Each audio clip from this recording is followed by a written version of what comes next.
Now, obviously, delivering poor service is dangerous for any organization because, especially with social media, a customer's horror story can go viral minutes or even seconds after it happens, and we see it all the time. So we certainly have to guard against delivering poor service to customers. But the silent killer of customer loyalty, I believe, is indifferent service. Because I think most of us know when we've really screwed up and delivered poor service to a customer. Now, whether we admit it or not is a different story, but we usually know when we've done it. Indifferent service, on the other hand, is a sin of omission. We don't do it on purpose, and we probably don't always know that we've even done it.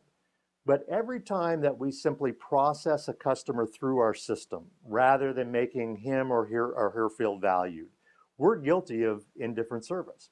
Every time a customer feels like they aren't a priority to us, we're guilty of indifferent service. And here's the big problem. Customers don't usually complain about indifferent service. They just don't come back. And they certainly don't recommend you to others. They become indifferent about you. So here's a simple exercise to combat indifferent service in your organization. You can do this exercise as an organization, you can do it as a department, or you can do it as an individual. You decide what works best for your particular situation. For the sake of this discussion, let's say that you're doing this as a department. During a team meeting, have the following discussion.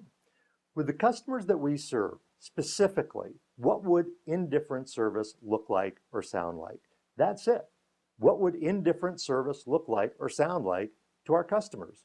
And here's the beauty of this approach. Your employees will know because they've all experienced indifferent service. Now, remember not to focus on poor service. You want to focus on indifferent service. And if you and your team can't come up with at least 10 or 15 examples, then you're really not trying. Now, once you have your list, you then turn the examples around. What would the opposite of each example look like or sound like? In other words, you're moving from specific examples of indifference to specific examples of care. So let's use a tech company's help desk as an example. I would say that an example of indifferent service regarding a customer's issue would be to simply run the customer through a scripted list of potential solutions to whatever the problem may be. Caring service, on the other hand, would be to ask the customer what he or she might have already tried. Now things become a little bit more personalized.